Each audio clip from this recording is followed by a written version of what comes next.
Good morning, everybody. To begin, could you please join me in Gassho? Namo Amida Butsu. Namo Amida Butsu. Namo Amida Butsu. Namo Amida Butsu. Today, because of the schedule for the rest of the day, we are doing things a little bit differently. We will begin with the English Dharma talk by Dr. Haneda, and then we'll have the service in between, and then at that time, after the service, Oshoko, the English-speaking people can go leave after doing Oshoko, and then the Japanese language people can stay, and we'll have a Japanese Dharma talk at that time. So it's a little different, kind of like what we were doing over the summer, except backwards. We used to have the Japanese first and such.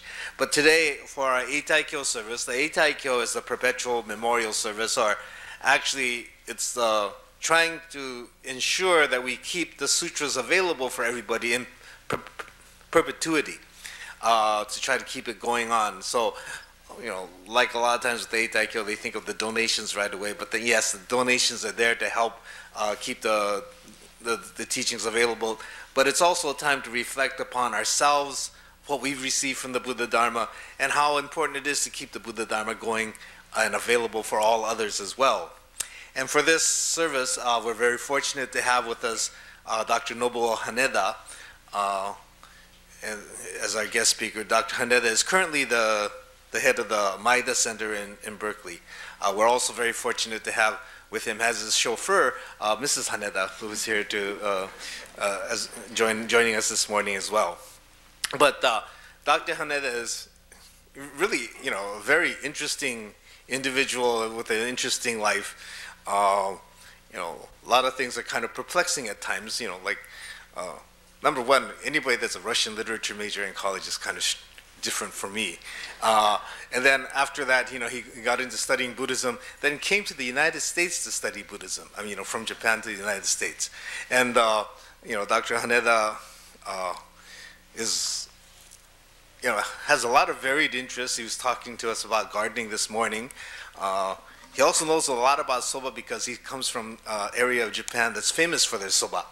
So their buckwheat noodles and such. But, you know, Dr. Haneda has a very varied background, and, you know, he's taught at the Institute of Buddhist Studies, other institutions throughout the United States. He just recently got back from a lecturing tour in Japan. So coming from Japan to the United States to study Buddhism and then being invited back to Japan, that's impressive too. So without any further ado, for this Eitaikyo service, we'd like to have you please give Dr. Haneda your attention. Thank you.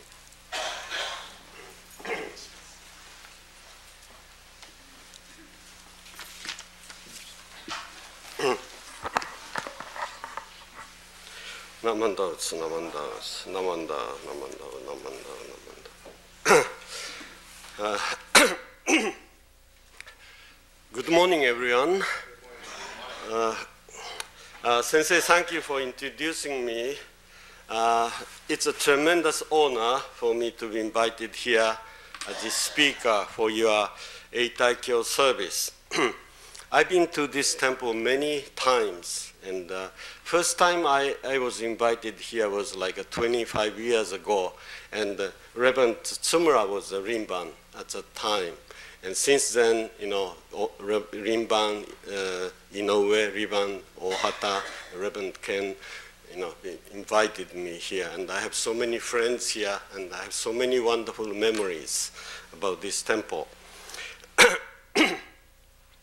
But before I get into my main talk, I want to talk about one episode I've experienced. Some time ago, in a Buddhist conference, I met a gentleman, and this gentleman told me, Dr. Haneda, I attended your seminar held at the Stockton Buddhist Temple several years ago. And I remembered this seminar. I talked about Amida Buddha, very important topic in that seminar. So I asked this gentleman, do you remember something I said in that seminar? And this gentleman answered, Dr. Haneda, of course I remember something you said in the seminar. it's always not nice to meet a good listener, so I asked him, then what do you remember? What did I say? Then he said, Dr. Haneda, you told us that BCA stands for Barbecue Chickens of America. You told us that Fujinkai and barbecue chickens are supporting the BCA. Then I asked him, do you remember something else I said? He said, no, that's the only thing I remember. So you see, it's not easy to be an impressive speaker, okay? So this morning I want you to remember something else I say, okay? Okay. This morning, I want to talk about how our Buddhist teachers, such as Shinran Shonin, read Buddhist scriptures.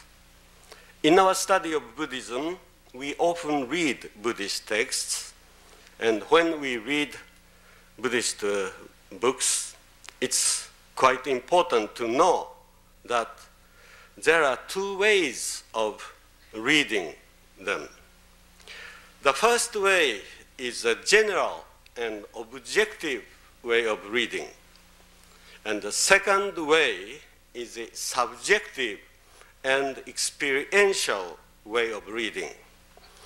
Our Buddhist teachers read Buddhist scriptures in the second way, in the subjective and experiential way.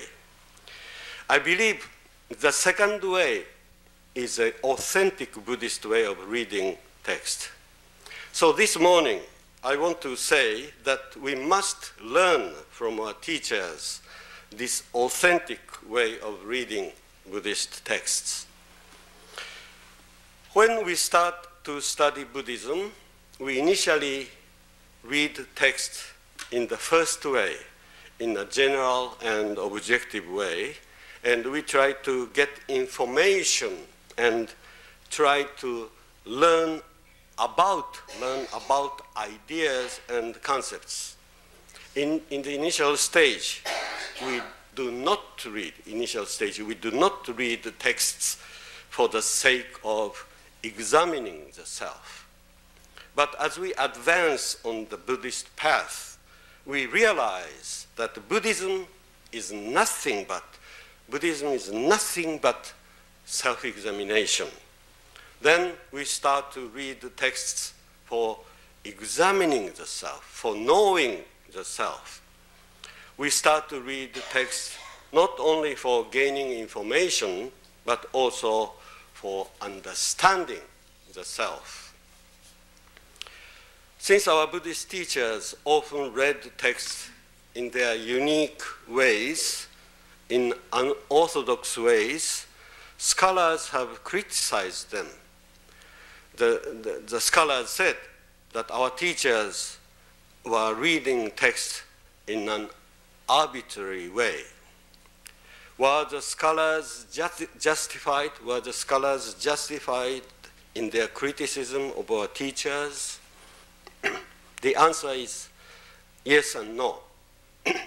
The criticizers of our teachers were reading Buddhist texts in the first way, in a general and objective way, in an academic way. They were interested in knowing the standard meaning of the text. If their way is considered the right way of reading text, then we must say that our teachers were wrong in their way of reading Buddhist texts, because they are not necessarily interested in understanding the so-called standard meaning of the text. But it is important to know that our teachers were not interested in general